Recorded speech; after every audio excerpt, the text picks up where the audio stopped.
with that, I believe I hand it over to the panel. Thanks.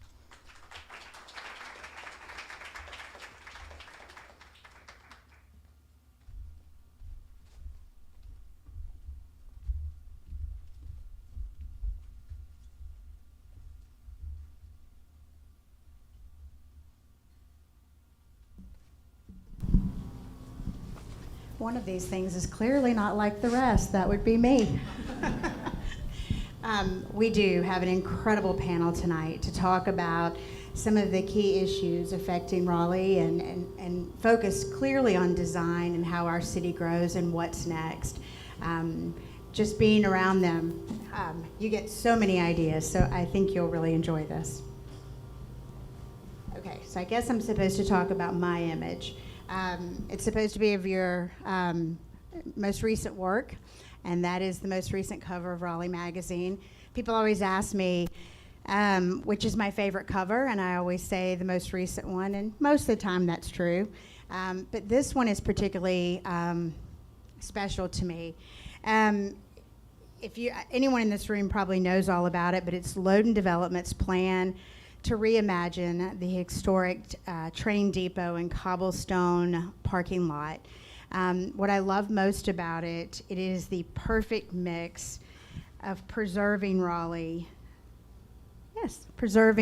past while bringing the bright, shiny new. And I believe we can be a city that has the perfect blend of that, and we don't have to lose our character. And so I was excited to be able to share this image, and very excited to think that this is going to be a reality at the end of my street on Harrington in the very near future. Julie? I think mine is next. All right. So we were asked to come up with an image that helped capture something about our work. And the team shared with me that you all get the base of this map as something that you're working with, the 4 quadrants and what you'll be working on over the next couple days. So when I looked at it, it got me thinking about how everything old is new again in terms of transportation. And so we called up our GIS team, and I said, can you lay down for me on this map Raleigh Union Station, the S-Line corridor, the freight rail corridor, the BRT coming to New Bern Avenue, lay down some state roads, and we'll talk about that more, and then the Raleigh streetcar system. Because it really made me think about how cities are going cycles. And I think we're back into thinking about the density of our downtown and how transportation can help us move both around our urban core and then in and out of our urban core. So that's a little bit of a challenge as you're thinking over the next couple of days about solutions, sort of maybe hearkening back a bit to some things we might have done really well in the past. And then I added the state roads part because if you're not from here and you're not embedded in transportation, you may not know what's a little unique about our state is that we don't have county DOTs. The state of North Carolina controls most of the roads in the state. So we're the second largest DOT in the country because if you're driving through a small community in North Carolina down its main street, you are likely driving on one of our roads. And so when you want to change the urban core of a town or a city, you usually have to deal with your state DOT. And while my job is to be the Deputy Secretary for Multimodal, there are 10,000 of us. And so there are lots of people making lots of decisions. And so we might not always be as concerned about the kinds of things that you all might be interested in as vehicle throughput, which tends to be our mainstay. So I wanted to make sure as you think about solutions, you understand where those state roads exist in the Raleigh urban core, because then you have to work with the DOT and you have to do a little more to make that successful. Very good. All right, so my image is intended to be a little confusing and all over the place. That was intentional, and that's because this work is difficult and it is all over the place. And so in my space, our goal is to address affordable housing and use that to help end homelessness, because at its core, homelessness is a housing problem. That's what it is. If you have a housing system continuum in your community that meets the needs of the people who live in your community, wherever they are, then you do just surprise, have less homelessness. Yes, there are other things attached to it as well. But if you have those things there, then you will have less homelessness. So that's how we look at things. So when we think about ending homelessness or looking at affordable housing, we look at it as an entire system. And a healthy housing ecosystem has housing all the way from folks who are out on the street, right? All the way up to folks who are living in market value homes. And you have to look at all of those pieces along that system, and how do you catch people whichever direction they're going. So if somebody wants to move up into a more expensive house, you need to have that affordable to them. And did you know that here we have a shortage of housing all the way up into the multi-million-dollar space? So even if somebody wanted to move out of that first-time home buyer situation into a more expensive house, does it even exist for them, right? To get out of the way for the next person to move into that first-time home buyer situation? And then down further along, do you have a system that can catch people as they're falling backwards before they go too far? And so when we look at building systems and building affordable housing for communities, you have to look at it all the way across. So this is an example of a healthy housing ecosystem and how it catches folks and helps move them forward or catches them before they move too far backwards. Hello, good evening, everyone. My name is Mitchell Silver, former Chief Planning Officer and Planning Director in the city of Raleigh. I first arrived here in 2005. I was recruited from New York because Raleigh was growing fast and they wanted to help develop the city into a 21st century city. So I took on that challenge. Immediately we realized that we were growing fast then, we're growing fast now, and back in 2005 we did our long-range plan. We wanted to come up with a blueprint for growth, a growth framework map, because we were going to grow by over 200,000 people during that time frame and add over 100,000 units. Where is it going to go? To say we don't want to grow was not an option. We had to figure it out. So we embarked on this process to create a new comprehensive plan, but the tool that communicated what we wanted to do better than anything else was this growth framework map. We knew we had roughly about 20,000 acres left of greenfield development, and we knew we could not keep building at 4 units to the acre. We would run out of land. And so we came up with this blueprint to communicate to the public using growth centers and corridors of how Raleigh was going to grow. If you're a dark color, the dark brown, you're a growth center. Downtown, West Raleigh, where you see the Novo Center project going. You have Midtown. You have Triangle Town Center and Briar Creek. And then you have these corridors, and we had wanted to see 65% of all new growth to be in those growth centers. And if you were yellow, those are the low-density neighborhoods. This was our way to help organize the city. You'll see those 12 corridors. It could either be for light rail, for bus rapid transit, and that's exactly what happened. This was our attempt to provide a predictable and certain path forward, so as the growth would come, we know where we would urbanize and where we would not. And so when we talk about the next comprehensive plan, which the city is now undertaking, and what's next, my hope is that we will not throw out the baby with the bathwater. The good news is, as we look back, when this is adopted in 2010, 65% of all new growth went to those growth centers. And so this plan worked. And my hope is, as we look to the future to handle the next wave of growth, we'll be as certain and predictable about how we want to entertain new projects, new development, new investments going forward. So let's get started. So one of the things that our city is facing, as you've spoken about, is the unhoused population. And we've heard lots of terms used that many people don't understand the difference between affordable housing and attainable housing. So can the panel talk about that? Yeah, I mean, from my perspective and from my colleagues that work on this nationally, so affordable housing is a term that you use to talk about more of like a unit, right? Like this is an affordable unit. And for it to be affordable, whoever lives in there needs to spend less than 30% of their income on their housing-related costs. So their mortgage or their rent, their light bills, those kinds of things should come to less than 30% of your income. And what's funny is when we say affordable housing in lots of communities, especially when I first got here 7 years ago, that was a no-no word. You know, people looked at that as housing for those people. We heard that a lot, those people, the other people. And so I started doing this thing when I'd have these talks and I have folks pull out their calculators. And I would say, do 30% of your income. Okay, remember that number?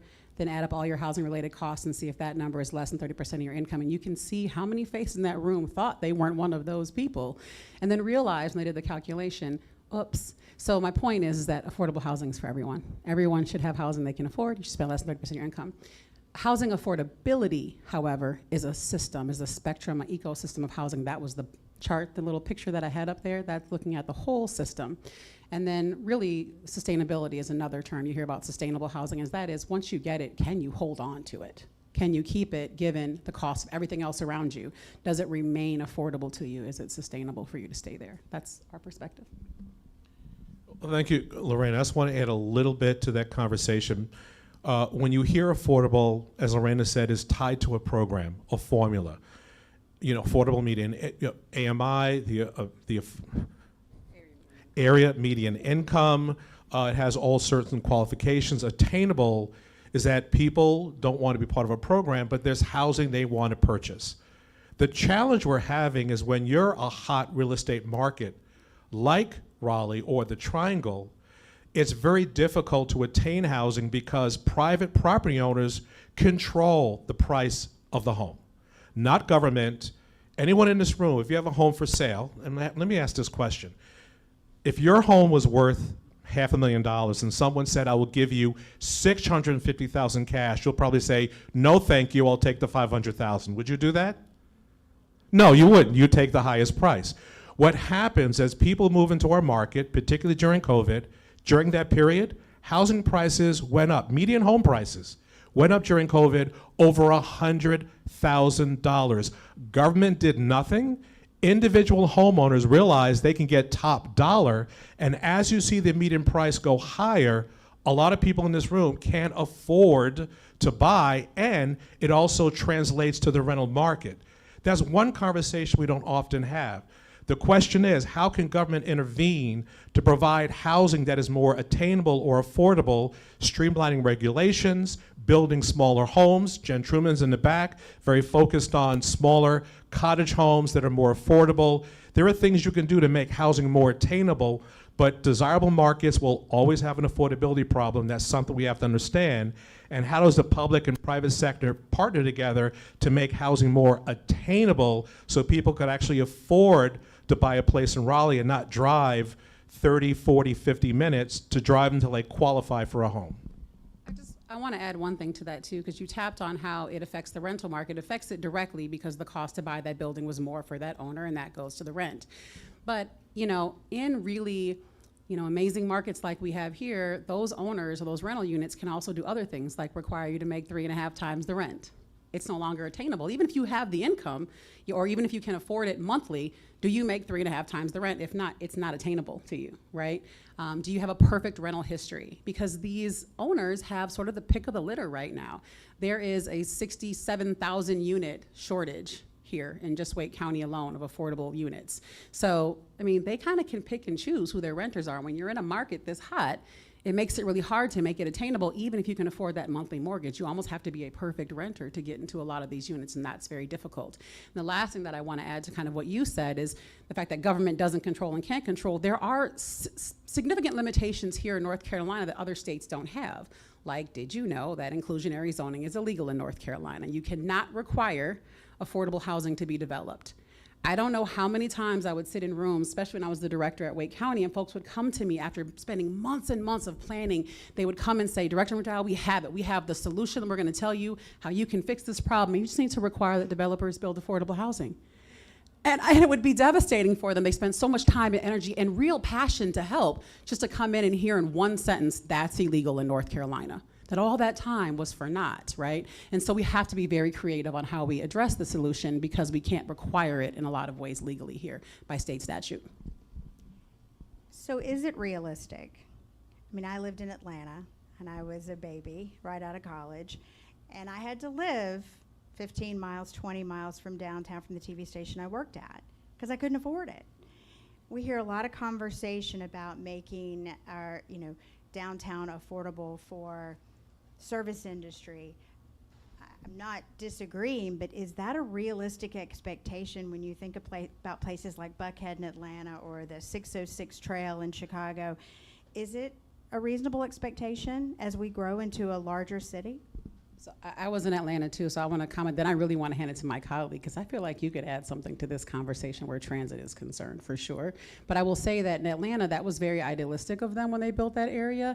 And the reason why I had to come in 2012 and redo their whole homeless service system is because they had built this amazing area in Buckhead and all that, and they focused on folks who are going to bring in more income, high earners, and didn't compute in there the folks who lived there before still wanted to live in their community and didn't just leave, and then they became homeless. And then when I got there in 2012, there were more than 6,000 people on the street in just the city of Atlanta proper, and that is not a big geographic footprint.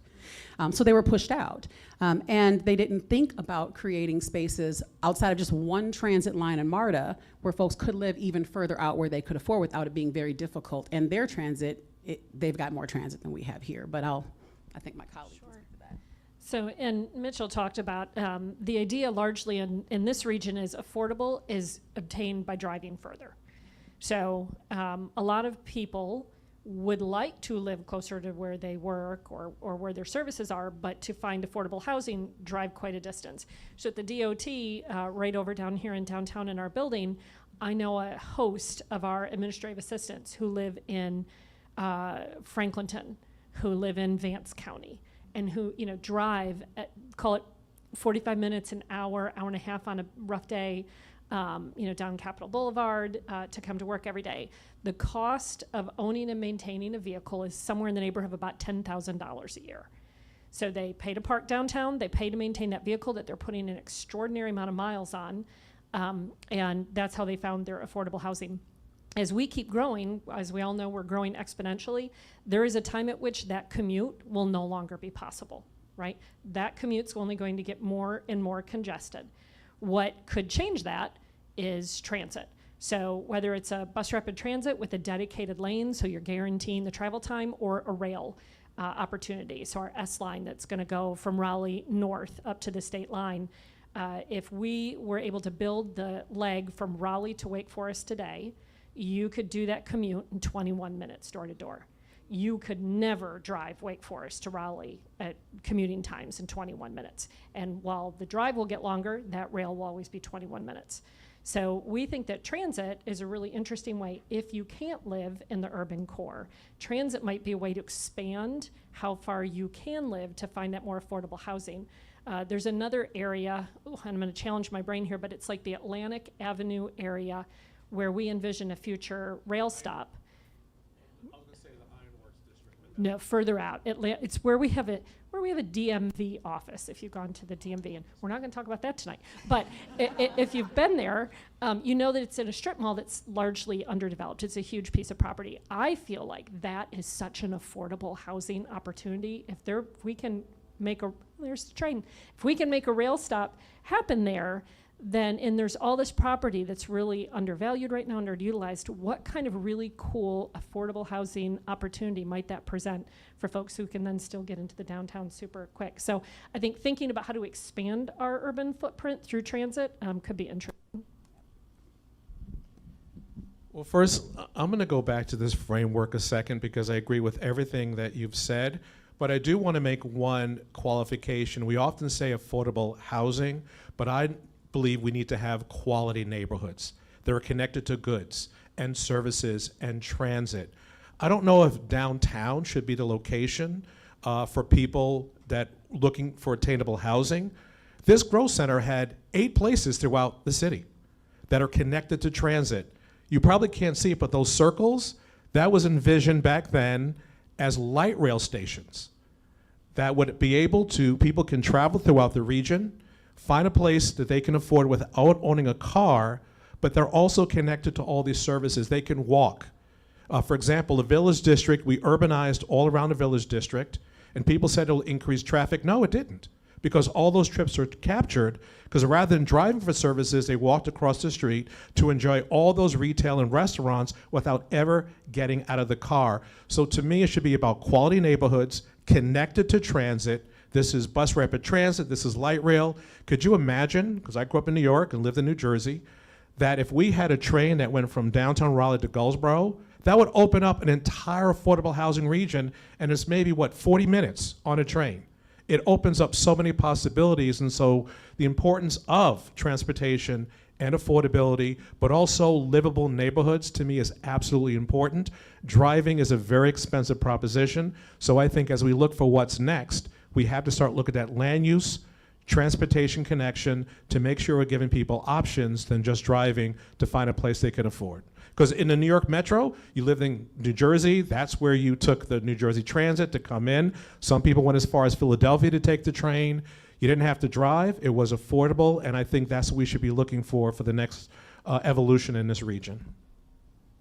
Switching gears just a little bit, neighbors fought vigorously to prevent the reimagination of North Hills to what it is today, and no one could argue that what Kane Realty's North Hills has been is transformative for the city. Should we be more development friendly? If not, how does Raleigh continue to grow and thrive? I'm going to be somewhat controversial to anybody who's seen any of my titles, and it's like affordable housing, and they're like, you should hate developers. And I'm like, no, we need them to build, and a lot. I think that we need to do a better job of engaging developers. I think we need to do a better job of educating developers and helping them to understand that there is money to be made on the affordable side, and it's significant, quite frankly, right? And it's funny because since you mentioned Kane's property, I had a conversation with John a few years ago, and I had been in my role for Wake maybe 3-4 years. And, you know, I think a lot of people painted him as like, oh, this big developer, you know, awful guy. And I get that he was, you know, developing in an area people didn't want it. But do you know that nobody actually asked him to do affordable housing? I just asked for a meeting and sat down with him, and he was like, yeah, you know, I have all these conversations with the folks of the city, and they just kind of want to nickel and dime me on each project. Why don't they just make me do affordable across the board? And I was like, oh, you mean inclusionary zoning? Would you like to come to the state with me and have a conversation? Right? And he's like, I'd go. You know, so the funny thing is, like, no one even tried. No one had that. They just made an assumption and assumed he wouldn't be a part of the solution. And he's actually open to the conversation, is currently having conversations with Wake County about it. So I just think that, you know, we understand how people feel a certain way about developers, and there are some who could care less, but there are some who do want to do good. And if we do a good job of, you know, approaching them, educating them, we can get them to understand the importance of affordable housing and to see that the pro forma actually works out really well in their, you know, on their side anyways. So. Well, first, we often talk about public-private partnerships and working with a builder. I don't always want to say developer because a lot of people go for an entitlement and then sell it. But if we want to pursue public-private partnerships, doing projects like North Hills is public and private. We do the framework, we plan it through a comprehensive plan, and we zone it. And then we expect the development community, the real estate community, the builders, to build what we ask them to do.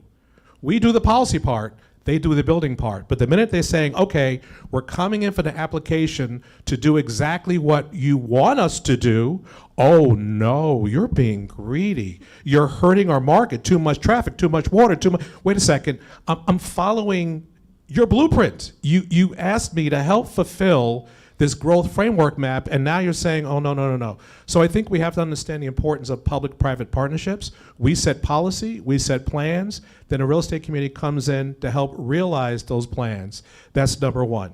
Number two, learn this term, especially students. There's a term in placemaking called the power of 10. Every great city needs to have 10 destinations with 10 things to do at each destination. That's what makes a city vibrant, the experience of downtown, of midtown, of West Raleigh. To me, it is good because it provides and offers another destination that's different than downtown. You go to Ironworks, different experience. You go to Briar Creek, different experience. You go to Triangle Town Center. Okay, they need help. I wish I could reach out. Do you all know Triangle Town Center? I went for a walking tour and never seen so many vacancies in one mall, but that's an experience. So the point is that it's good to give people choices, and beyond that, our region's fantastic. You can go to downtown Durham, you can go to Fenton. These are experiences people are craving, and from my perspective, to have a mixed-use district like a Midtown reduces traffic because people are now walking to those experiences versus driving from one building to the other. So for me, a healthy North Hills is good for the city. A downtown is good for the city, and all those growth centers are good for the city. So I'm excited to see how it's going to evolve in the future. If you saw from what it was 30 years ago, you'd be shocked. It was just an aged out, dead, dying shopping center, and now it is not the heart, but one of the hearts of Raleigh, and I'm very excited to see what the next version is going to look like. Hey, Julie, before you start, Sure. I think one of the hot issues, we posted this and had hundreds, if not thousands, of comments about this potential rezoning, the rezoning they're going to file. And every comment was directly related to Six Forks Road and traffic, and that we're not moving forward with the expanding. Can you talk a little bit about, if we can't do that, what do we do? Sure. So I'm going to pick up on a couple things on this one. So what I think Kane's development demonstrated, and I think he was really ahead of his time when he came up with the concept, was the concept of mixed use. And so the neighborhood was fighting the announcement. When he first announced he was going to come in and redo the mall, the neighborhood largely fought him and didn't like it. And we read about it in the paper. My husband and I, we were living out in East Raleigh, and we thought that sounds really great. The idea that we could walk to all those things in one place, to live in a Raleigh where that really wasn't something you could find, something that dense and take advantage. So we bought a house in the neighborhood because everybody put their house on the market. And 3 years later, we put a for sale by owner sign in the neighborhood because we needed a bigger house. We had a couple kids and we couldn't afford to stay in the neighborhood, but we made a really good investment, it turns out, 3 years later. So I've actually gone to John Kane and thanked him for putting my family on its first sound financial ground. Appreciated that.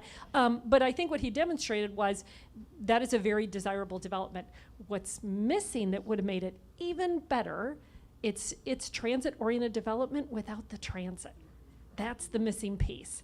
If we had a rail stop there, wow, would that have really added to how many people were getting there to walk around without the cars. So I live, in the neighborhood off Six Forks. I'm keenly aware of the traffic there. And I think that's something that we're wrestling with because it came without the transit. So as we think about other areas to develop, I think we need to think about how does transit get built into these mixed use dense developments to make sure that we're allowing people to get to them if they're not already living there without having to bring a vehicle.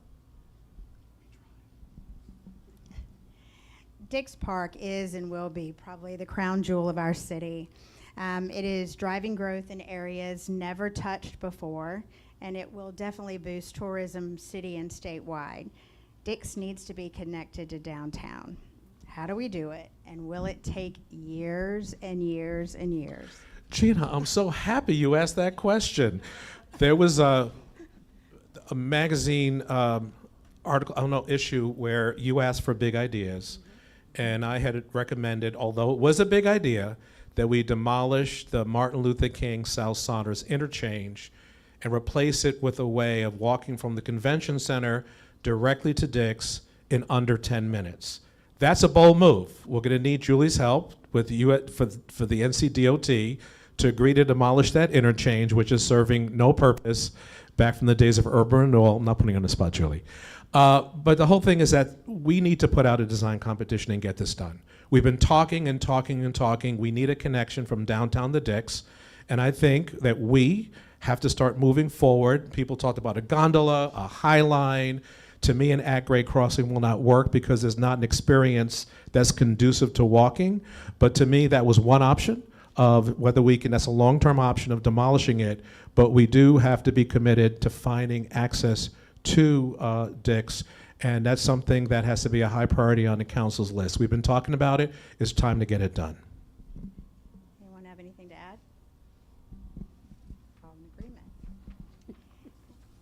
I was recently introduced to 2 affordable housing projects. One was a tiny homes created by a 3D printer in Wilmington. Loved it.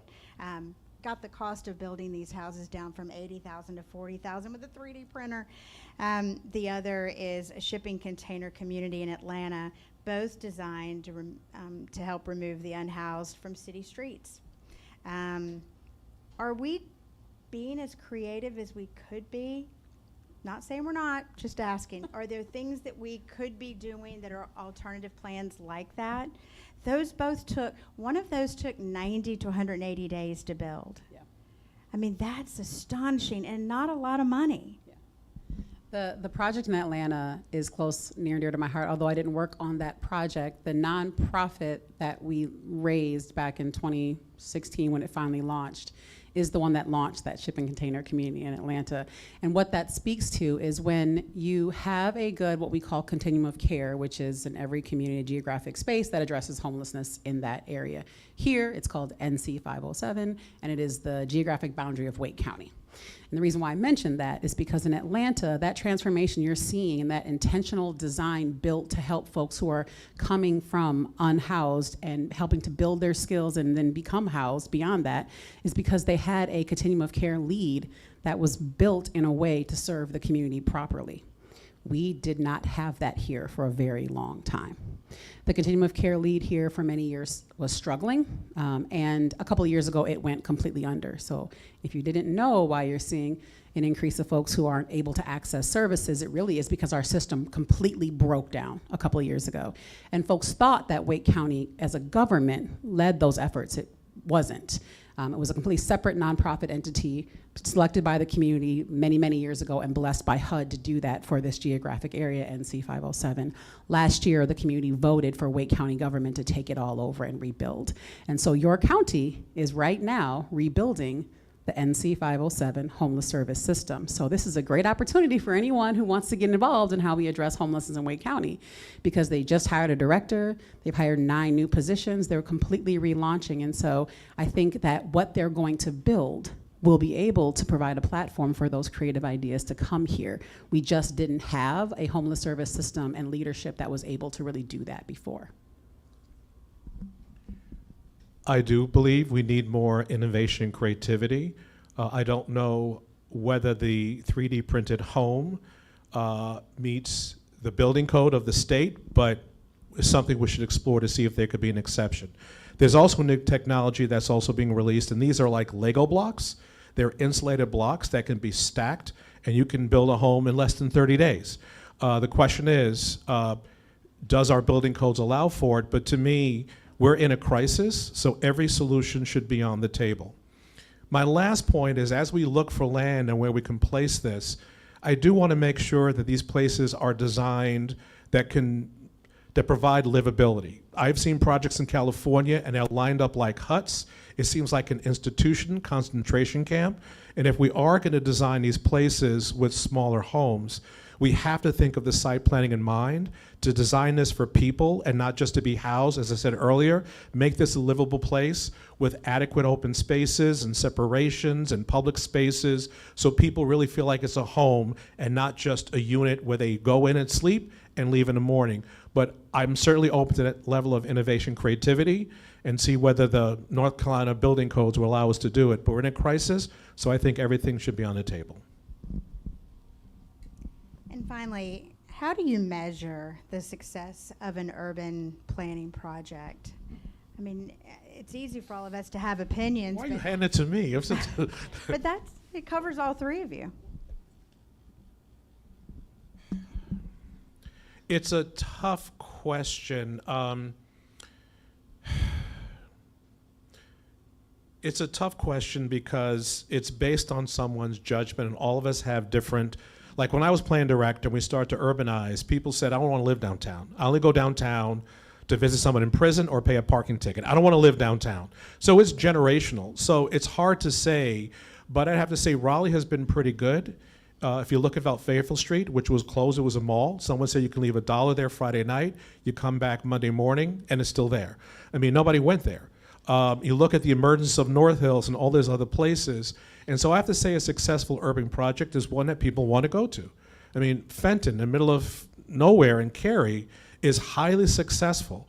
And so to me, it's the reaction you get. It's the experience, and you want to go back again and again and again.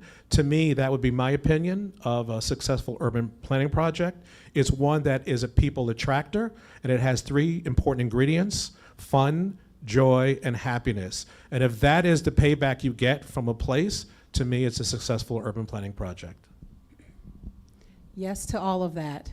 And I would add, does that urban planning project include space for the people who have historically lived there, grown there, built community there? Can they afford to stay there as well? Because I believe that we should all have choice of where we live, regardless of our income. And if you build something new and it pushes the people out of the communities that they know and around, away from the friends and family they have, it makes all things else difficult for them. We were talking about, daycare. A lot of times in the communities that are the ones that get redeveloped, are folks who don't use traditional daycare. Their cousin watches their kids down the street or whatever, and now when they get priced out, now not only do they lose their home, but their childcare, right? So does it include spaces for that? Does it ensure that we're not pushing more people into unsafe spaces like the street? And I would be remiss if I didn't add this, since I have you all captive here, that on July 24th, our federal government published an executive order that seeks to criminalize and institutionalize homelessness. So time is of the essence for us to address this issue here and nationally. So from a transportation perspective, I think it's a really important question as to how people do define that. So a lot of our projects are considered successful if cars move quicker, right? So congestion is a metric that's usually used in transportation. And so you can make cars go faster by syncing up all the red lights or the green lights, right? So that folks can go, you can post at faster speeds, you can make the road wider and flatter. There are all kinds of ways we can do that. And at the same time, that might make that road less safe for other users of the road, for the pedestrians or the bicyclists or the people crossing the roads or what have you. So I think, to Mitchell's point about everybody defines it differently, I think we're at a really important conversation point about what is the shared metric that we all use, and how do we figure out what that is and what that balance of those things are, because different spaces, to Mitchell's point, look different. So in one of those nodes, like in a downtown, you might want a slower speed limit, so because more people walk in the downtown, so we need safer roads in the downtown. And somewhere with limited access that's further out of the city, you can have higher speeds because there's going to be fewer people walking. So I think it's an important conversation to have right now about where is it the right set of metrics for the different areas.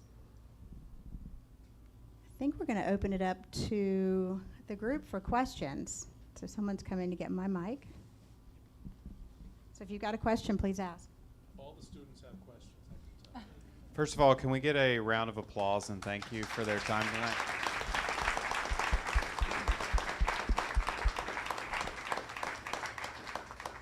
So yeah, we've got about 15 minutes for questions, so I will go. I'm going to try to bounce from one side to the other, so if someone wants to lead us off, all right, I see a hand there. This side, be ready.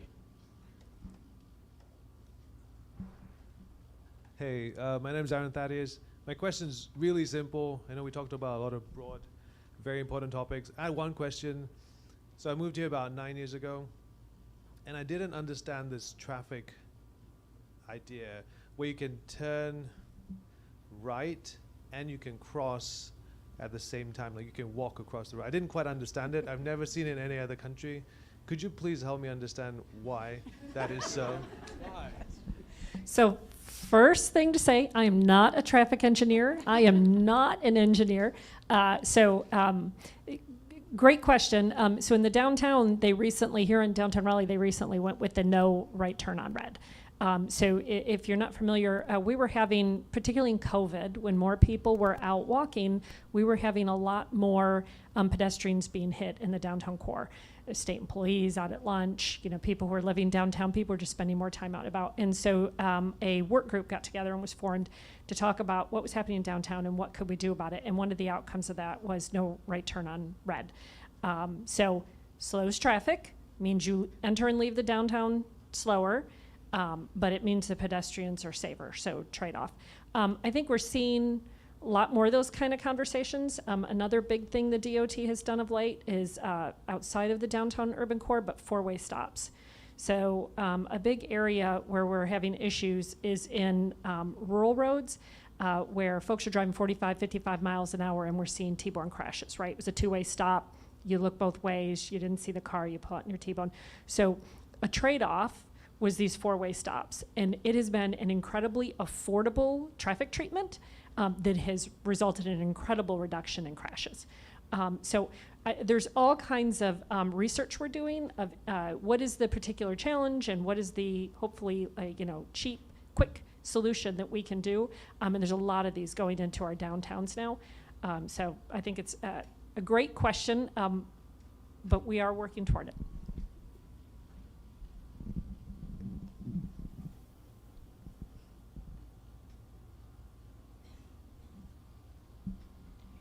I'm Suzanne Botts. I live in Boylan Heights, and there's a great bus line there, but the ridership is really down after now, not with the hot weather, because people are riding the bus and plugging in their phones. But do you think there's hope for light rail? I mean, people still are not wanting to give up their cars. There's no place to park. It's expensive to park. So I think for the moment, I don't think there's an effort to advance light rail. There's a number of challenges for it, but in the meantime, I think the bus rapid transit is, a really exciting project going out Newbern Avenue. It'll be our very first one in the state. So we're working really closely with the city to help that project be a success. Unlike most states, that's a state road with a City of Raleigh project and a city bus system. So it's a really exciting opportunity for partnership. And that's just the first in the queue of a number of them happening statewide. So it's a cheaper investment. It can respond as things change because you haven't put the track in the ground. So I think that's an exciting opportunity. And then our intercity passenger rail.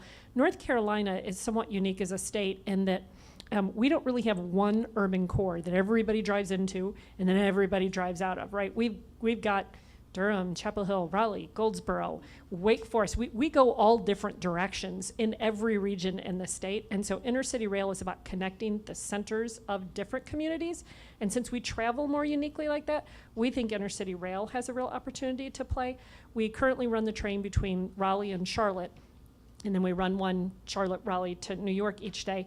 And we're experiencing record ridership year over year since 2019. More people are using it to get between communities. And so we actually just wrapped up a public comment period, hearing where else people want to go, what times they want to see the trains. We have a vision of connecting the whole state by rail. If you have a chance to check out on our website, Mitchell mentioned Goldsboro. We've got a line we're exploring down to Wilmington through Goldsboro. We got a line going Salisbury out to Asheville. We want to run the line north more direct to DC. When we build that line out, you'll be able to get Raleigh to DC in 4 hours. You cannot do that in a car right now. So why would you ever drive to DC again? So we think that is a different way to approach one of the challenges. One of the biggest disappointments of the growth framework map was built on a light rail system. And when I left in 2014, I heard that plan was falling apart. I'm still holding out hope. Every time I go to Charlotte, I just take out a handkerchief and crying, and it could have been Raleigh. What a shaper of land use.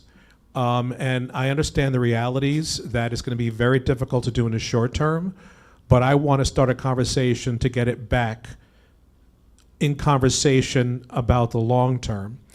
We just came back from an intercity trip in Kansas City, and I listened very carefully how bold Kansas City was, not just using bond money, but they use all sorts of different revenues from utilities, some federal money, because they said we had to get it done. For them, BRT was not an option. They wanted to go with light rail. And so I listened very carefully about their desire, the importance of having a light rail system. It was more of a streetcar than a light rail, but still they got it done. We were able to see it. So in the near term, I don't think there's any hope. I think the federal climate would not support investment in light rail, but we have the framework. It was built to accommodate light rail, and so I think we should start that conversation, because anytime you think you need light rail, you're 10 years too late. So I think we need to start that conversation. Hi. I know that Raleigh has a lot of incentive programs for affordable housing, specifically with the transit overlay districts and adding height to buildings if they include affordable housing. Have you seen any projects come out of that, or does it go back to more a question of building code and needing to reform building code to allow for more flexibility in how we build to make things more affordable to build. That's a great question. It's both. So we do need to look at code. We do need to look at density. We do need to look at all of the permitting processes, all those things that we do to actually build housing, full stop, and specifically affordable housing, because unless you incentivize it, you're probably not going to get it, because again, we can't require it here. But across the city of Raleigh and Wake County as a whole, which also the county government does also fund within the city of Raleigh, there have been thousands and thousands of units of affordable housing. I don't know the city's specific metric because I came from working for the county, but I know the county has over 7,000 units either developed or in development right now that are specifically earmarked for affordable housing. So those are 7,000 units within larger projects, right? And so the thing about affordable housing that makes it difficult is that you don't see it today. You won't see it for a few years because it takes a few years to build it. And then by then, we're growing so fast that it feels like nothing's happening. But there are 7,000 units in the last 5 years that have been created because they've been incentivizing it in dollars, putting money into units. They have also been looking at code. The other thing, too, that I think gets forgotten is that we have to look at our current owners, right? So my company recently was working with a client who works in 4 counties, right? And we did some research on the age of how the housing stock here, and a significant portion of the apartments that are used for rentership here are hitting their 30-year mark, like now, because of previous incentives, tax incentives, that 30 years they released some of their affordability requirements. And so now we have to also be thinking about how do we engage with folks who aren't building new, but how do we make sure all those units aren't lost? Because if we lose all that naturally occurring affordable housing now, we're going to be in worse place 5 years from now than we were now, even though we've put 7,000, 8,000, 10 more units in. So it is looking at the code. It is making sure that we're making a space that makes it easier to do and requiring affordable housing in the ways that we can. It is incentivizing it with cash with new development, but it's also looking at your current stock and figuring out how you can make sure that you hold on to those units as well. The only thing I'd add, you mentioned incentivizing from density bonuses, so to speak. A few have been approved. I don't think any have been built. And for those projects where there were conditions to build affordable housing, 0 was built. So I do agree we have to look at few approaches. The city of Raleigh does offer GAMP financing. We acquire land. We support affordable housing in that way. If we have site control, the DMV site is going to have some affordable housing, a site next to Moore Square, but that's something we control. But there are projects that got a bonus. They've been entitled, but to my knowledge, they haven't been built yet. So it is something we should explore, but I do agree. Very often you go in and you start getting condition after condition, it starts to increase the cost that makes it not affordable. So that's something I think the city council is looking at very closely as they look at these zoning cases. But that's why you pair the requirements with money, right? Like you pair it with also incentivizing to buy down the cost of that. It's like you can't do one without the other. Mm-hmm. Hi, I just want to thank you for this conversation. I'm curious, one of the things that I've heard sort of implicitly in this conversation about density and transportation is issues of climate change, sustainability. We've seen our neighbors get inundated with flooding today. I don't know if anyone went outside. It wasn't fun. It was brutal. I'm curious how you all are situating sort of climate change, whatever words you want to use, in your own work personally, but also publicly in terms of the conversations that we're having today. So I don't have any work locally. My firm doesn't have work locally on that specifically, but in some other states right now, we're having, like in California, we're having really good conversations around this right now. And really what we're trying to do is help people think outside of just like building a unit that looks affordable. But if the cost to keep that unit cool because of how hot it is too expensive for that person to pay that bill, then even though the rent seems affordable, that space is not affordable to them. So we're having conversations on building more eco-friendly, but also, you know, just ways to keep the, in general, cost down. Also looking at things about like, how do we create other kinds of like community spaces that just by its nature make it more affordable to live in them. So like we're talking about like farming and things, building in like natural green spaces into what people would look at affordable housing and they would assume, well, why would you want to put that there? That's inexpensive. But if it helps that the people there can use the food that is farmed there, then the unit becomes, so just thinking more than just a unit and really about like the other costs that that family or that household has, and that is tied really closely to what's happening in the environment around us. I don't know if you heard in the intro, but I served as Commissioner for Parks of New York City. And one of the things that we were able to do, I was able to do as Commissioner, is we use our parks and public spaces as a first line of defense against climate change. Storm surge, heat island, planting more trees, clean air, clean water. It was a major focus. A lot of major sites had stormwater retention in our parks so that we would not increase flooding in the communities. So I always look at parks and public spaces as one way of addressing climate change because it is the first line of defense. You know, we are going to advocate for planting of more trees, even though there seems to be a lot of trees here, but I still believe we have lollipop miniature street trees and they need to be a lot more championed to provide more shade. Right now they seem to be more ornamental because we have to make sure it doesn't affect the utility lines, but that's just a pet peeve I have. But beyond that, I think builders understand the importance of building better projects that are more sustainable. We all know that storms and flooding events are becoming more frequent and unpredictable. It's going to be very difficult to say we can engineer our way out of it because these storms are now 500-year storms that we're seeing ravaging the entire country, including what happened here just a couple of weeks ago. So it's something that we're paying attention to. Each approach may be different. And so we recognize the role of government is protect public health, safety, and welfare. And I do see climate change as the biggest threat facing us in the future of this city and this entire planet. And so it's something I know that we're taking very seriously. I was able to actually do something using parks. And then, you know, I think that's still an opportunity here, not just in Raleigh, but in the whole triangle. So from my perspective and as the multimodal person in DOT, anything we do to get somebody out of their car helps, you know, contribute to the long-term sustainability. So every time we work to build another rail line or we make transit more accessible and we have less friction, I'll give you a great example. I am a big evangelist for microtransit. In the state of North Carolina, we have roughly 544 cities, most of which are under 25,000 in population. And so they are not going to have fixed route systems as part of their solution.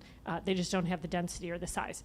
But they still have people who need to get around without a vehicle or would like to get around without a vehicle. So microtransit is basically if you're in a community, a smaller community that doesn't have Uber because it's too small, it's like publicly subsidized Uber. So you get an app, you call the public transit on your phone. Wilson introduced the first one in partnership with us. It was called Wilson Ride. They do it with like minivans, Toyota Sienna minivans. You call it up. If for the same price you would have gotten on a bus, you know, $1.25 initially, you're going to get in that Uber, and the city is going to pay the remainder of that fare, and it's going to take you from, if you are ADA, it's going to take you from where you called for that ride to where you need to go. But if you're not, maybe you're going to walk a block to a virtual bus stop.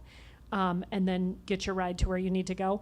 I think getting more people to use transit is about making it less difficult, making it easier, making it meet people's expectations, having less friction in the system.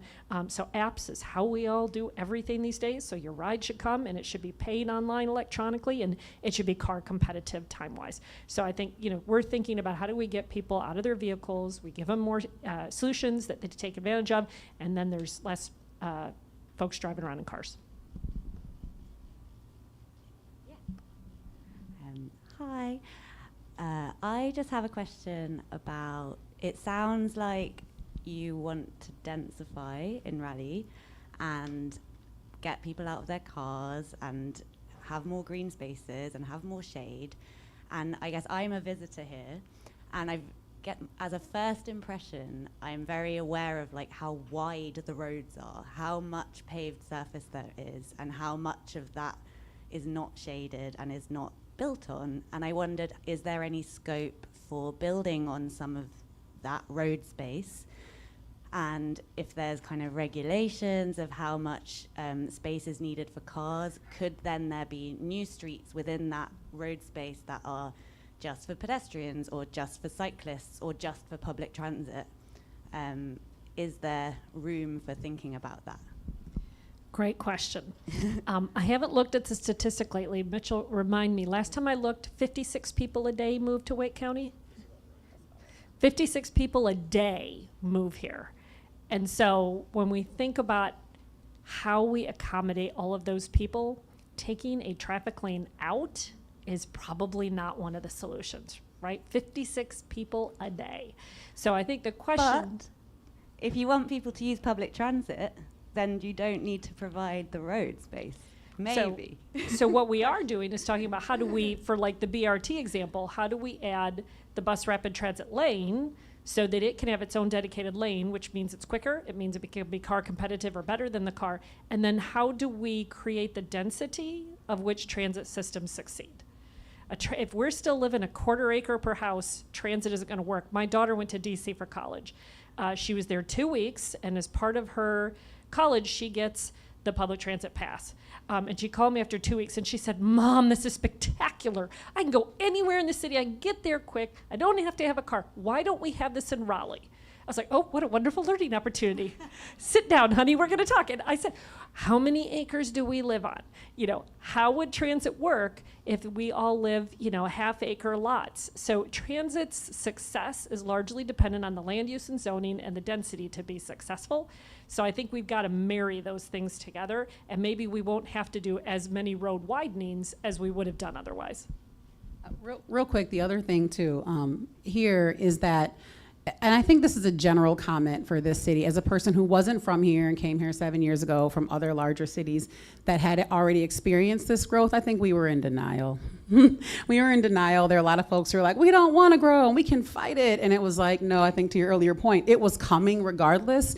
And so I think we're a little behind the dime, right? Like if we would have accepted this, 10 years ago, that this was an inevitability and it was coming and the growth was going to happen, we started building the transit, then we wouldn't be widening the roads that we're widening by my house in Wake Forest right now. Instead, we'd be having, smaller roads and more lane for development. So I think we're having kind of an awakening here in this community where we're like, all right, it's coming, it's here, we can't fight it, now what do we have to do? And now we got to figure out transit. And, we're just a little late. I have a question. Where are you visiting from? London. So I grew up in New York, and most people in my family don't even own a car. Some don't even have a driver's license because the transit system is so robust that it makes more sense to use it than to drive a car. Raleigh wasn't built that way. Other than the small downtown core, it was basically built in a sprawled manner based on an automobile. The concern I have with what you're saying is that it will take us a long time to be transit friendly. First, you have to walk from your house to the bus stop. There aren't sidewalks everywhere. Then when you get to the sidewalk, it may have a shelter or it may not. So you'll have to stand there in the rain or hot sun and no seat. Then you may have to wait 45 minutes to an hour for that bus service. People would rather just drive, take Uber or find alternative. We're not there yet. We're trying to expand the transit system through micromobility. You'll see the scooters downtown and the e-bikes. But it's going to take some time to get there as Raleigh adds more bike lanes and more options. But growing in New York or London or Philadelphia or DC, those are places that are pedestrian friendly, and that is just the nature of how our city developed. The cities you're talking about came of age in the 16th, 17th century, New York, 18th, 19th century. Raleigh came of age in the 21st century. And the road network was set, and now we're trying to retrofit. And so that's the challenge that we have. I think, I can totally see that. It's a very, very different context. I guess it's just a time that it sounds like things are trying to be rethought. And I come from a practice where there's scope for temporary interventions to test things out.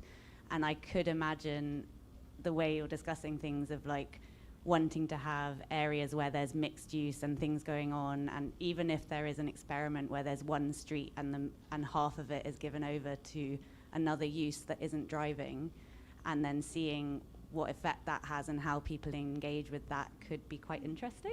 Well, we want you to move from London and move here. We need Well, your yeah. energy and I'm here. aspiration, and so we'll be looking for you to help move the needle.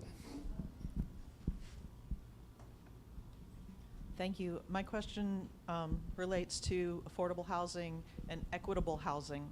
And I'd like you to try to address in some ways subsidized, size, quality, and location. Because it seems like there have to be trade-offs. You know, you can't give a single mother who's a teacher, a studio apartment in a nice place downtown and expect her to live there because it's close to her school, but raise a child in a 100 square foot studio or 200 square foot studio apartment. So how do you balance subsidy, size, quality, location, and make affordable housing equitable housing? It's a really, really good question.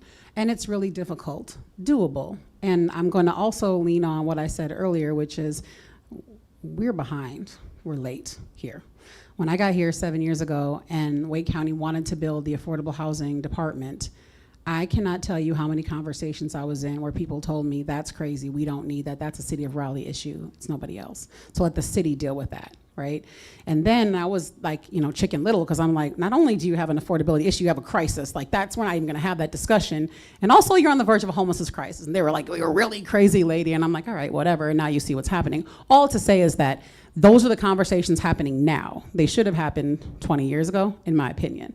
But it can be done. I firmly believe, and I'll speak for myself in this, in choice. I think people should be able to choose where they want to live, what size of unit they need, and all of that. I do think your local governments are trying to address that now. They are using incentivizing dollars, Wake County tax dollars, City of Raleigh tax dollars, Town of Cary. Now, actually, I think of the 12 municipalities, 9 have affordable housing plans now that speak to having a stock that is more robust and more representative of what the community needs. Does it exist right now? Nope, and that's because we're late. Those units are the things that are being built now. So in the next few years, you'll see more diversity in types of stock and in location and more choice. But we are, in essence, just really late, and it's still not enough. And with all the thousands of units being built, it's not enough because we are growing by 56 people a day approximately. And that, just for the record, isn't just people moving in. That takes into account people moving out and death. That's the net growth per day. So all to say is that great question. It does need to be addressed. I do know those conversations are happening right now and have been for the last few years. You just don't see it yet because we're late.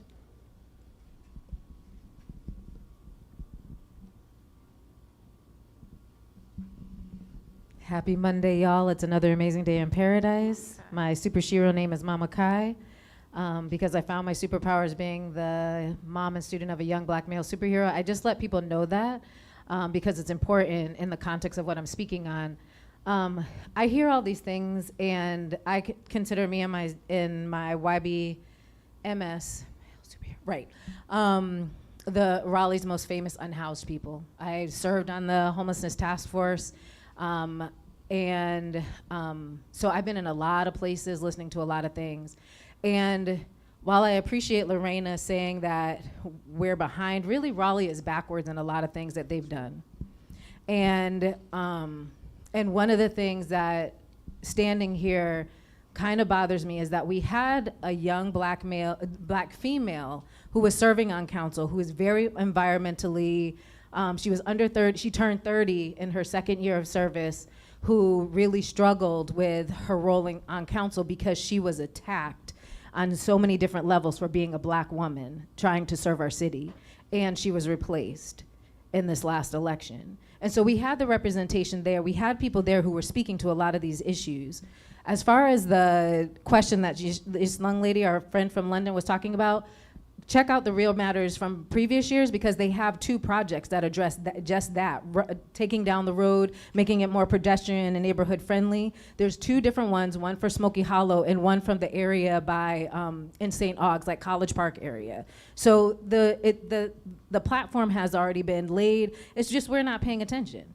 My question, and let you know I just came here tonight to ask this question. Is my focus is on what are we doing to build for the generation that is now between the ages of birth and 10? Because in 25 years, they will be 25 to 35. They'll be the ones that are working down the jobs down here. They'll be the ones that are doing this. I feel that downtown should be a family-friendly area so that people can come and take the bus into downtown and take the bus home, and so our drivers have safe passengers that they are bringing to and fro. I believe that the amphitheater and the convention center needs to be expanded out in District B at Triangle Town Center, which is almost defunct, because that would create an additional activity center which would bring more revenue into the city to be able to build more affordable housing and pay for our employees. I also believe that the BRT on New Bern should not be built. They need to just put the buses on the road because they're tearing down a whole bunch of trees in one of the hottest areas of the city to put in pavement. And it just absolutely makes no sense to me that you're going to tear down all these trees that were not paid for by the city of Raleigh. It was actually paid for by the CAC. There's a sign out there at the intersection of New Bern and Raleigh Boulevard that says who built it. It was the Rotary Club and one of the CACs. So my question is, what can we do to actually make change that's going to make sense for our younger generation that's going to inhabit and try to fix the messes that are going to be created from what we're doing now? Because if we know most people probably don't realize this, but one of the images that the mayor showed last night showed that downtown Raleigh is already bringing in the most revenue. So we need to expand our activity centers, which under Mitch Silver, there in his comprehensive plan, when he was the planning director, said we should have 6 under the comprehensive plan, and we don't. So can you tell me what we can do to get another activity center built, and we can start planning for the generation that is going to come up and may have totally different ideals than the decision makers right now? I'm just going to say thank you, Mama Kai. It's good to see you. I haven't seen you for a while. Thanks for always lending your voice to these conversations. It's a really important perspective. The only thing I'll add, because I feel like this goes to both my colleagues more than me, is I think these conversations is where we start. Speaking with the people who will be planning for the future of this community, having you hear from voices of people who are experiencing the hardships in this community, people who have been experts in the past and those who will come after us, and staying very connected to what's happening on the ground, I think is really a start. So these conversations are important to continue that work, and I'm not sure which colleague wants to address the development. Mama Kai, it's good to see you. To answer your question, there are 8 growth centers, and the goal over the next 25 years so that your son and others from his generation have housing choices. Prior to 2005, you had 2 choices if you wanted to live in Raleigh. You can buy a suburban home or you can buy a suburban home. That was it. Or if you really wanted to buy a more expensive home downtown, you would pay double the price. Those were the choices. Multi-family housing was not accepted. People were very concerned about renters.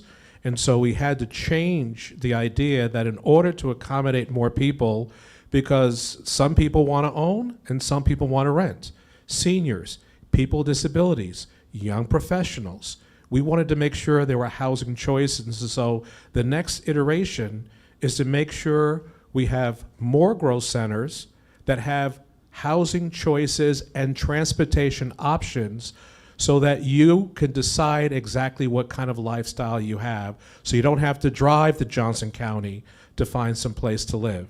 That is my hope and aspiration for the plan. I had another point for the other one, but that would be my recommendation as we look for the next 20 years in a comprehensive plan, to make sure we have those places and choices for housing and for recreation and for transit, that we build a livable place where people have choices. And in some cases today, they don't have those choices. Thank you for the question. What I was reflecting on is how long infrastructure takes. And so I think if we don't already know what that project is and we aren't already starting to build it, it's already too late for your son. The horrible thing about infrastructure is it takes decades. The BRT project that I hear that you're not excited about, I'm going to test myself. I'm going to say it's been 20 years in the making. Does that sound about right?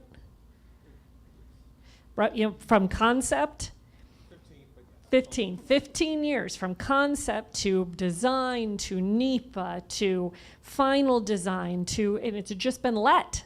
It isn't even going to be built and finished and operational. So I think that's why things like tonight are so important. What we're talking about tonight is actually about the next generation. It's the concept of plant a tree.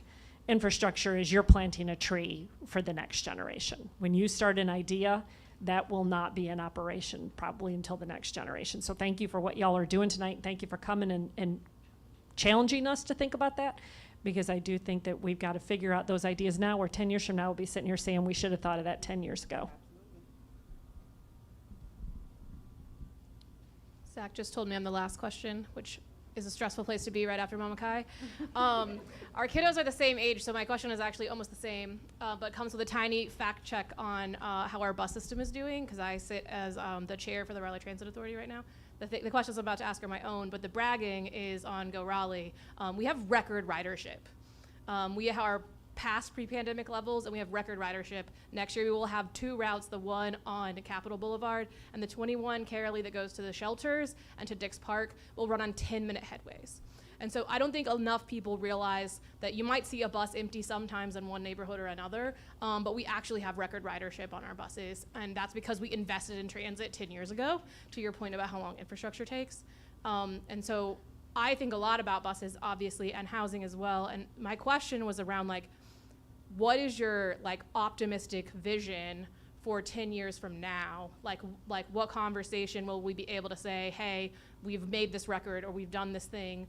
You know, obviously we'd all like to build as much housing as possible. Maybe not all of us, but house everyone, you know, realistic but optimistic. Do you have a vision for how these things start to play out over the next 10 years? Yeah, I'll go first. I'll pass it down. So for me, the vision, I'm 28 years in government, so I'm at the tail end of my career. And so for me, it is all about getting the S-line built. The first segment of the S-line from Raleigh to Wake Forest is funded for construction. So 20 years of work has finally put us here. If we can get the last bit of paperwork done at USDOT, then we are prepared to deliver that project and have people riding on that by 2031. And so to take something 20 years and get it to that point is really exciting. And so I think that I believe expansion of rail in our community of that kind is the first to bring back the future conversations about more rail. I want to see the first leg up so people can see it work and see how many people ride it. And then I think we can come back around to all those other conversations about commuter rail and light rail and all the other things. So that's what I hope to see. From an affordable housing and homeless service perspective, I would like to see, based on the research that we've recently done around the stock here, that the county continues to look at not just building new, but also holding on to what we do have and preserving the housing that we do have here and making sure it doesn't get flipped, because when something turns 30 years, it needs a new roof, it needs new HVACs, whatever, people sell to get out from under that. Whoever buys it is buying it for a lot, and it's no longer affordable. So my hope is that our local government is focusing on that. I do know that they have created a preservation warning system to help the county do that here in Wake County, so I'm hoping they learn from that and they preserve the units and don't let them turn into non-affordable spaces, as has been happening for many, many years. I'm hoping they continue their trajectory on what they're building and that they are requiring affordability in the way they're allowed to, not by right, but by incentivizing it. So I hope they continue to do that, because that is how you get legally binding affordable housing that lasts for a generation. And I'm hoping that this new focus on delivering a better homeless service system works. I'm hoping that it is informed by community, and I am hoping that it is a robust system that can catch people wherever they fall into homelessness, and hopefully before they hit homelessness. That is my hope for this community. My vision for 10 years is see a reimagined Capitol Boulevard from downtown to 540. Starting with downtown, there's Pigeon House Branch Creek, to have a river walk, have mixed-use housing, accommodate attainable housing. That corridor could probably accommodate 10, maybe 20, 25,000 people, connected by transit, connected by a greenway, going from the north part of the city downtown. And the good thing about it is, because of the nature of the land uses, you're not displacing any residences. You'd have to negotiate with commercial property owners. When you go north of 440, there are struggling shopping centers that half of them are vacant. and out parcels that are dark. And if you follow the model of having housing all the way along, and there's one project just north of 440 on Capitol Boulevard that's doing quite well. Imagine that all the way up as far until you get to kind of the auto zone area, but connect you to Triangle Town Center, which is another great opportunity. I agree with Mama Kai. So to me, I would like to see, as a 10-year vision, that we reimagine Capitol Boulevard that could accommodate so much mixed use, so many new places to live, that could be connected by a greenway and transit. And to me, that would be an ideal situation, and is something that I'm going to keep talking about because I believe that's something that must happen for the future of the city of Raleigh.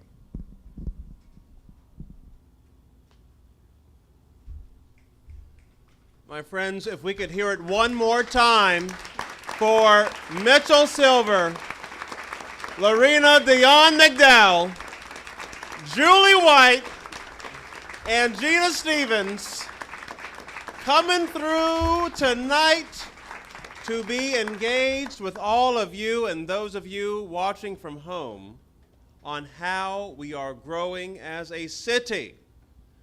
I have the privilege of wrapping us up this evening, and I want to just circle back to a question from this audience to the panel, and specifically to an answer offered by our city councilor from the city of Raleigh, Mitchell Silver. There was a comment about, how do we define, how do we identify a successful urban project? And I recall you saying, joy being a part of that. Walking away and feeling a sense of happiness being a part of that. But there's a third piece too. Could you remind us of that third component? Fun, joy, and happiness.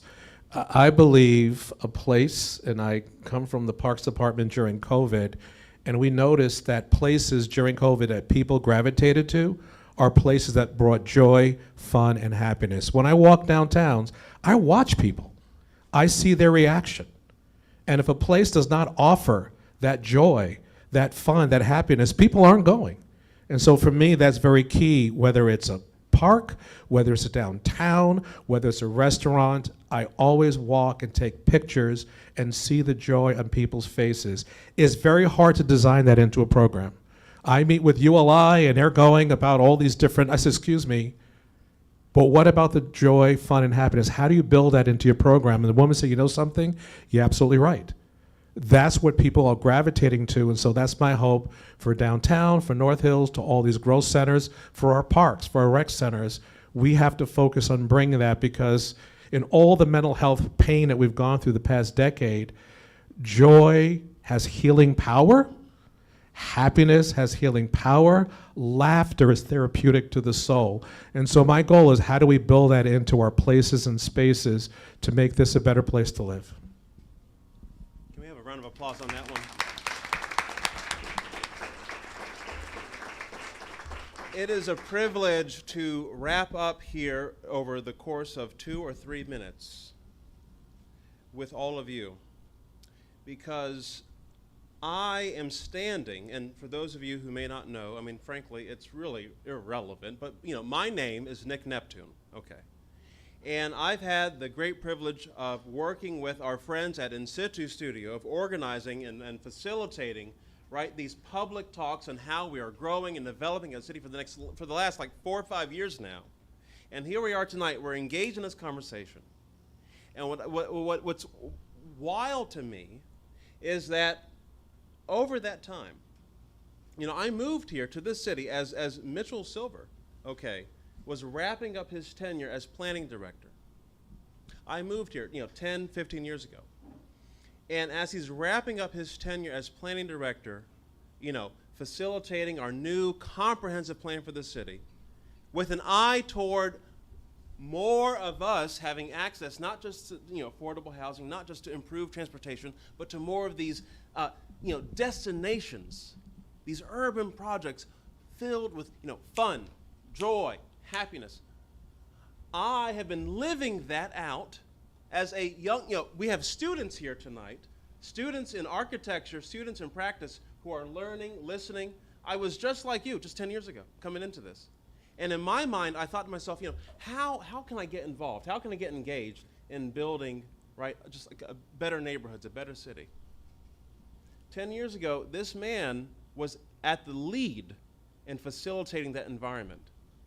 10 years later, okay, just like you, I want to be very clear about this. 10 years later, you're talking to a guy here, right, who came in working in the music scene, joy, fun, happiness, okay, I mean literally DJing parties at the park, okay, showing up at Neptune's Parlor, having a good time, right? 10 years, 15 years later, now serving on Raleigh's Planning Commission. Now working directly with colleagues on council, working directly with Gina Stevens, the publisher of Raleigh Magazine, working directly with our architects and our designers and our urban planners. What I'm trying to say to you is this is real. What we're talking about has real implications. I am living it out in real time. I too am a renter, okay, just trying to survive and thrive in our community right there with you. In other words, what I'm trying to bring home for us as we're wrapping up, 2 to 3 minutes, this is going to be 2 or 3 minutes. Look, I just heard the godfather of our Raleigh Greenways, Chuck Flink, talk about this the other day. Chuck said, you know what, for all the problems we have, for all the doom and gloom, and I think that's the thing, it can feel very doom and gloom, especially right now. I mean, you look on your phone, you look at the news, I don't know, something happened over here. You look out there, and it can feel very doom and gloom. Look, at the end of the day, the truth of it is, we got us. We got each other. We have our community. And frankly, we have a history from the capital city of Raleigh, North Carolina, all throughout this state, back to 1792, when we were just getting this thing started. We're planners, through and through. We're hardwired to think about what's next. You might be saying, Neptune, what are you talking about? Let me tell you what I'm talking about. We were investing in higher education back in 1789, 1792, opening up the nation's first public university, UNC Chapel Hill, right down the street, which gave birth to NC State. Go Wolfpack. I see you. I see you. I see you. God bless that School of Architecture, that School of Design. Thank you for your work. From 1792 to present day, you look at the 1960s and 70s as we're building the Research Triangle Park together as a community. That was planning. That was foresight. Now look, we realize today, I don't want to drive around all the time. Thank you, Julie White. Literally, the Deputy Secretary of NC Department of Transportation working across the state to improve our options, to improve our connectivity, walking, biking, just other options to get around our communities. This woman is up on this stage right now, working side by side with a woman who's working nationwide, but who for many years is working across this county to improve access and affordability for you to have a place to live. Right next to the guy who literally created the freaking space in which we're having a conversation. Y'all, this is real. Meanwhile, we've got Gina Stevens who's trying to give this a voice, give this a story, give this a narrative to help us understand the facts as to what's going on. And now we got you, the freaking future in our faces. I see you, I see you. Many thanks to our friends from In Situ Studio, Myriad Media, all the architecture firms and partners who help us get together. But what I just want to offer, we should feel encouraged by tonight's conversation. I get it. Sometimes it takes time, right? It takes time. Planning, developing, executing on these ideas. But guess what? Just like it was acknowledged on the stage, it starts here. It starts with us having a conversation. And regardless of what's happening globally and around the world, which again, I know, it's like doom and gloom, bring it back home. Focus on what you can do in your backyard, with your work, with your studies. Literally, you are building out the future. I've got kids out here. I see Bo. I see you, Bo. This is the future over here. I see Bo over here. Bo Reinhardt. This is the future. This kid, he's like not even, 10 years old? How old are you, Bo? Eight years old. The future is in the audience. This man is showing up to a panel on how we're growing and developing as a city. We've got, I think it's Emily Wickham and Mary Anderson from London participating in tonight's conversation. They're giving a talk on what they're doing on, I think, July 31st, just a few days from now. Y'all, look at us. Come on now.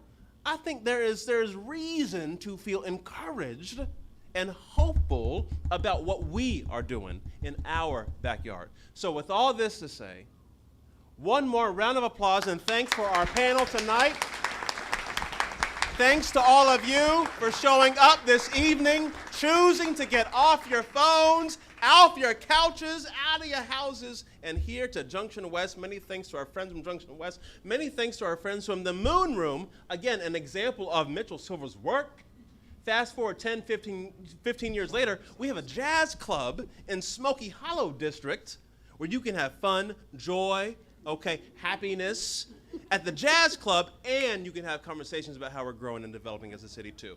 Because it doesn't happen just in structured environments like this. It happens when we're off the clock. It happens when we're just hanging out. In all seriousness, God bless you. And I see you, City Builder. I see you, Jen Truman, literally the chair of Raleigh Transit Authority. God bless this woman. City Builder, trying to advance good housing policy. Make some noise for City Builder. Yeah.